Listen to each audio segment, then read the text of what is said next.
I have to pindot pala. I'm really sunain. Kailangan ko pala siya i-press ng maigi to work out. Oo. Kasi matagal na akong tinuruan, hindi ko alam pa paano siya gamitin. So now, ayun pala, ipipindot ko pala siya. Ipipress ko siya ng maigi so that magkaroon ng recording. Oh, guys, you know what? Your mom is so really buba in the reels. So I don't know how to do it. So, yun. Tingnan mo.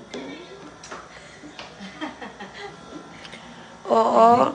Kasi I'm asking them if they know how to do it. They don't know. So your mom, look at me.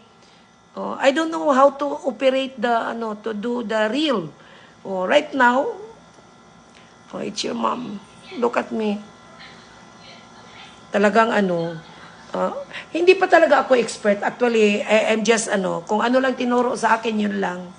So, yun. Ngayon, I decided to have a reel na dito sa aking clinic.